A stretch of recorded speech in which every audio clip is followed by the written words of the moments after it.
down to the kind of prosumer level. This is a $2,000 camera, so it's still kind of expensive, but certainly not as expensive as a RED camera, and certainly better than something like a 4K camera in a cell phone. So it's kind of nice to see finally this camcorder show up. I've actually been waiting for this for quite a while before upgrading my gear, because I wanted to do 4K eventually, and I just wanted to wait until a higher or a more attainable camera came along for my production. I really like Sony Handycams. That's what I use for my video recording, so this was the perfect product for me. I'm pretty excited to finally get it. So there are a lot of specs here to take a look at, so let's get through it. So we do have Wi-Fi in here, primarily for controlling your camcorder using an iPhone or something like that. We do have NFC technology, so this can use NFC on the phone, particularly an Android phone, because there are apps for Android for controlling your Sony camcorder. So you can transfer files using NFC from the camcorder to your phone. You can also use the remote control apps that are available on Android or iPhone. We do have Carl Zeiss optics, we have Bi and ZX, so we do have 120 frames per second processing in here for slow motion. We have Exmor R, CMOS sensor, a 1-inch 20 megapixel sensor, so fairly large sensor, 20 megapixels for still image recording, and 14 for video. We have Triluminous LCD display, Play Memories, which is Sony software for managing this content. We have 4K video recording as well as 1080p, so you can record in 1080p if you don't want to use 4K, because of course 4K is a really high bit rate, so it takes up a lot of space. HDMI, we have Dolby 5.1 available on this, so you can record in 5.1 surround. AVC HD Progressive, so we do have standard 1080p AVC HD, so if you want to use that, you can. But we also have XAVCS, which is the format used to record in 4K or 1080p. This is a higher quality codec. We also have the Sony Hot Shoe. This is the NI multi-interface shoe, which is kind of hidden on the camera, and I'll show you that. Now this supports SDXC Class 10 cards, which is what you're going to need for 4K. So I was actually pleased to find out that this card actually works in this camcorder. This is a standard Class 10 card, 80 megs. These aren't too expensive, so you can pick these up pretty cheaply. There are faster cards out there that are more expensive that go up to 250 megs, I think now. And those are called Class 3 cards or U3 cards as well. All right, so let's unbox this and take a look at the contents. All right, the first thing we get is our literature. So we have our limited warranty, consumer warranty, accessories. So there's lots of accessories for that NI interface shoe, multi-interface shoe, including wireless microphones, directional microphones, that sort of thing, as well as tripods and cases. Sony Movie Studio Platinum, which is editing software you could use. I just use Final Cut Pro.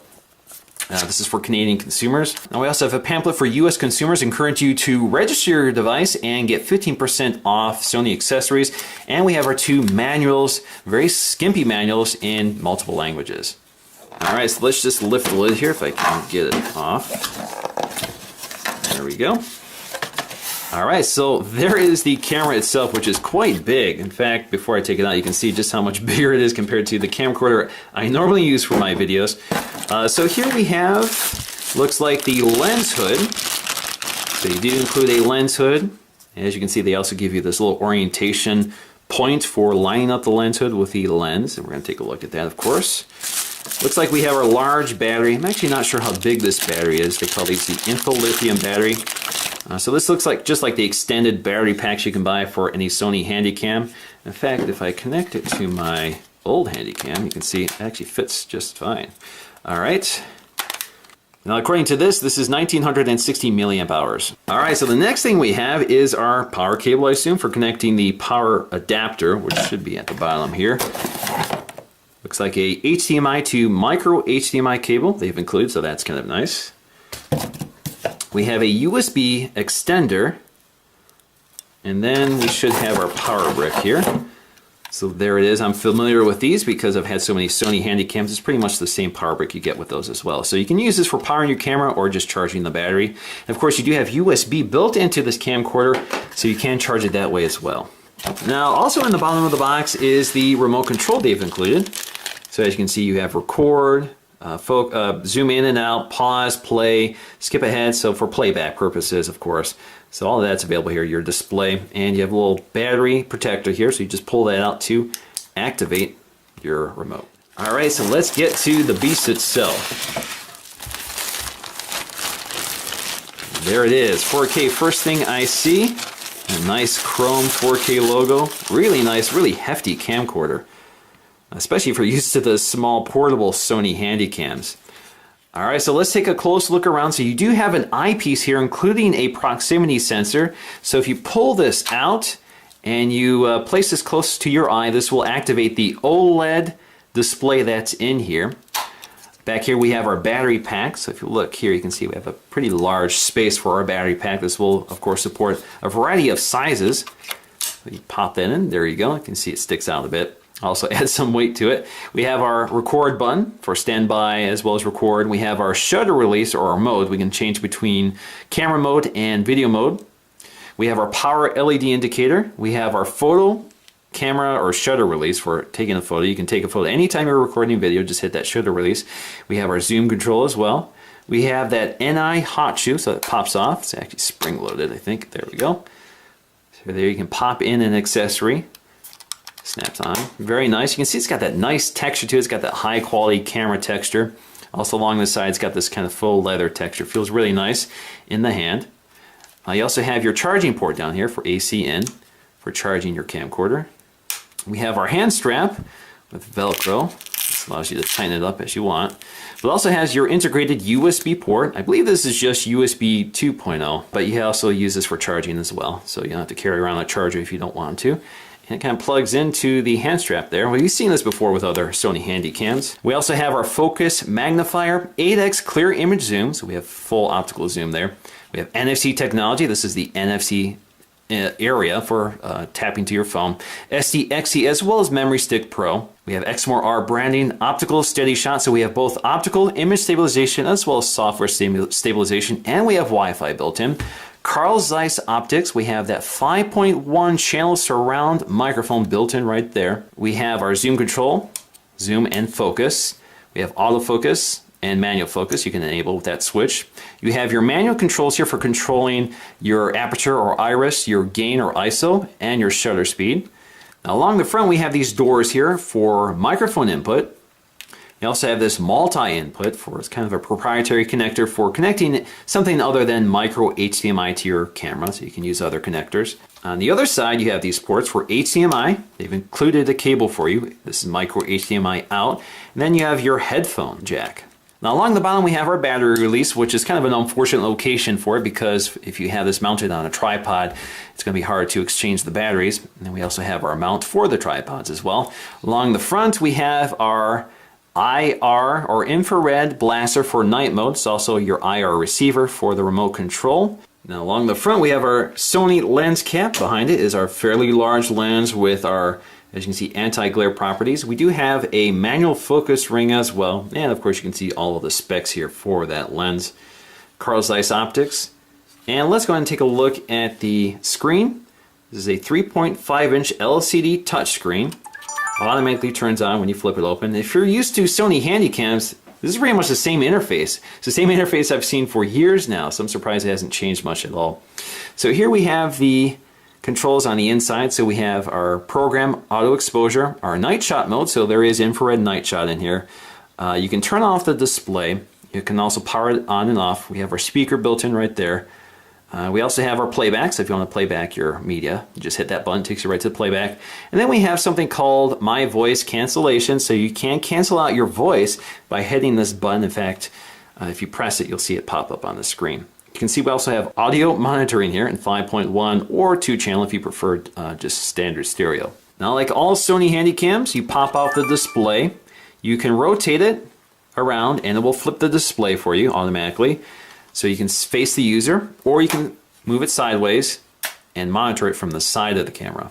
Now just to show you the SD card slot, I have one installed here. I can pull that out. As you can see, it's spring loaded, and when you install it, you get a little read status light right there indicating that successfully connected and that it's reading and writing to it.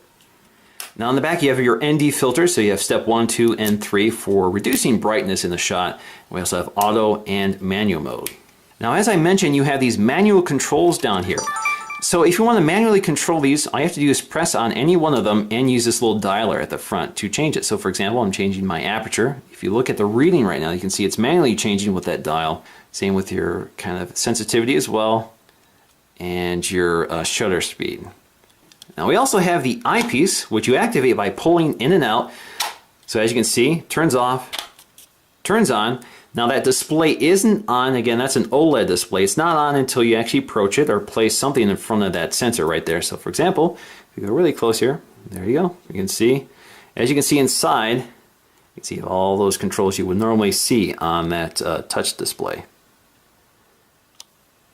Now the eyepiece also has this manual control for the diopter. In fact, if you look at the eyepiece, you can see it moving in and out.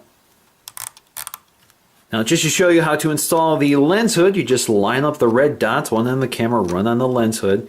Just line them up and twist them into place. And there you go. And in case you're wondering, the lens cap does work with the lens hood on. And of course, if you want to take it off, just twist it and take it off. Now just to give you some idea of the size difference between this and one of the handy cams I've been using for my videos, as you can see it's just microscopic by comparison, but it's funny because they look very similar and they work similarly. I mean, they have the same software and many of the same features. This of course just has a lot more of it. This also has internal storage, while this does not. This relies entirely on the SD cards or memory pro cards you install. Now just to give you a brief overview of the user interface, starting off with the main screen. So we have our shooting modes. Generally I just shoot in movie. You also have photo mode, slow motion recording, golf shot, and high speed recording. Now these differ depending on what resolution you're shooting at. So for example, and if you're shooting in 4K, these are not available to you.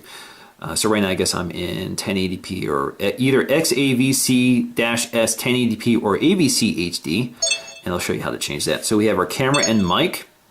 So here you can change your white balance, spot metering focus. I actually use, let's see, I use this a lot, exposure control. So I prevent the camera from automatically adjusting my exposure. So you can do manual settings. You can see with this camera you get nice readout of exactly your values.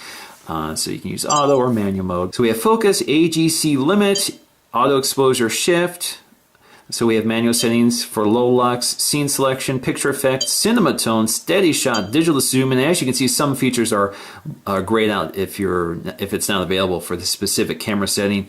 Dial settings, night shot light, face detection, smile shutter, smile sensitivity, flash. There's no flash on this right now. Then we have our audio. So we have my voice canceling, which is that little feature that you can toggle on and off directly on the camera itself. Built-in zoom. So you do have mic zoom. Auto wind noise reduction. Audio mode. So we have 5.1 channel surround. You can change that. Then we have audio recording level, which you can set to auto. If you select these, you can see you have more things. You can do manual settings as well. And you can see exactly what you got.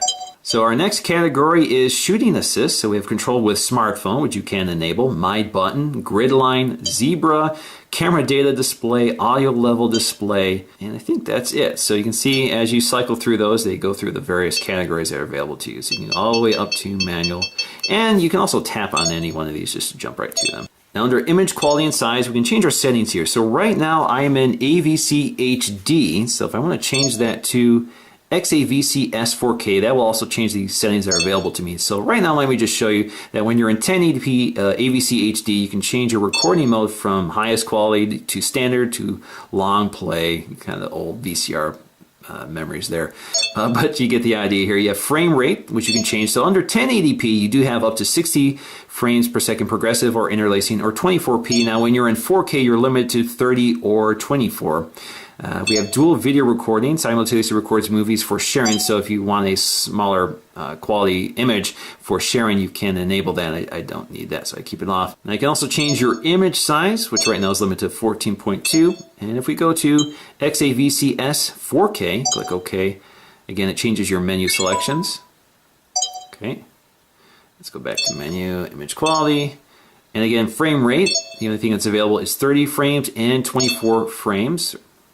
We have dual video recording, which is also available in here.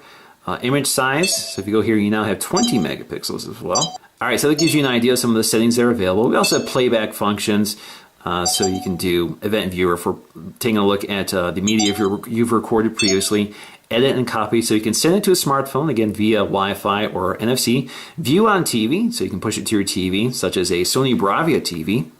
Now under setup, we'll find media info, which will tell us about our memory card that's currently installed, actually how much time we have left in the current format, 4K, so you can see 2 hours and 11 minutes, which sounds like a stretch to me. We can also format the card directly from the camera. You can repair the image database of the memory card.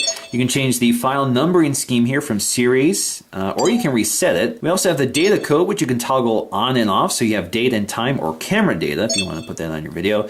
We also have download music, so you can download music to your camera.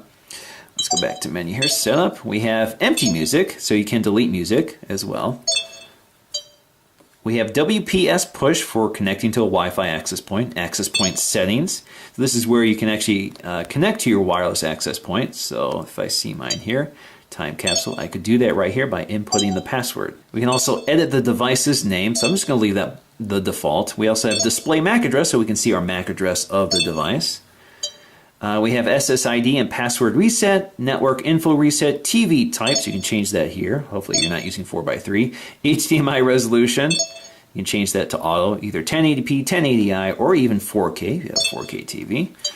And then we have USB connect settings, USB power supply, and a bunch of other things. So there you go, you get the idea of the basic user interface, and we also have our File Explorer, so you can see all the things that we've downloaded. It's kind of interesting. It looks like some files that are still on my SD card here. But I recorded a 4K video earlier just as a test, so you can play that back. And you can delete it if you want. You can skip ahead, pause it, that sort of thing. Now in terms of the recording screen, we do have our menu to get back to our menu controls. And as you can see, when you snap back to the recording screen, you get a flash of all the information that's available. But of course, you can bring it back just by hitting the display button along the side of the camera. It kind of cycles through it for you. You can control your zoom on the display itself, like so. So you can use this or the physical control on the camera. And of course, you can also hide this if you don't want it in your way. And then let's get back to the standard controls here. So we have our record button as well for recording. And as you can see, we have live monitoring here along with our audio monitoring, which is very helpful. And as you can see, we're in auto mode, so it will automatically adjust for you depending on the shot. Now, if you don't want to hear yourself talking in your videos, you can enable this, and this will kind of minimize the voice of the person recording the video and emphasize the voice of the people in front of the camera. Now, we can also use this as a still camera just by tapping the shutter release. Now we have this multi-use ring, so we can use it for zooming or for focusing. So let's go ahead and demonstrate how this works in real life. Now right now I have it set for zooming, and it's not instantaneous. It's not a physical connection to the lens mechanism itself. It's really just using, it's like using a button, but it's kind of like a jog dial. So you get a little more precise control and speed over it. Now let me switch to focus mode and hit the manual focus control here. So now if I use the dial, I can now manually focus the image, and as you can see, it's actually really smooth. So combined with stabilization, you can actually get some really smooth focus shots with this camera. Now just to show you how NFC technology works, here I have my Nexus 5 sending me some notifications here, which has NFC technology built in, and as you can see, the NFC receiver is right here. So if you tap it, you get a little notification tone that will take you right to the Play Store to download the app. So we have the Play Memories mobile app. So let's go ahead and install that. Now once I've logged into Wi-Fi on my camera and installed the app on the smartphone, I can now tap the phone to the camera, automatically launches the app, and now I can control my camera directly from my smartphone completely wirelessly. So as you can see, as I move the camera around, it's updating live on my phone. There is some lag here and there, but surprisingly smooth. So I can record video, and I can zoom in and out using the touchscreen on my phone, and I can stop it. Now I can also change to still mode, and I can snap a photo. And this actually allows me to snap photos from my camera and save them to my phone. So actually this image is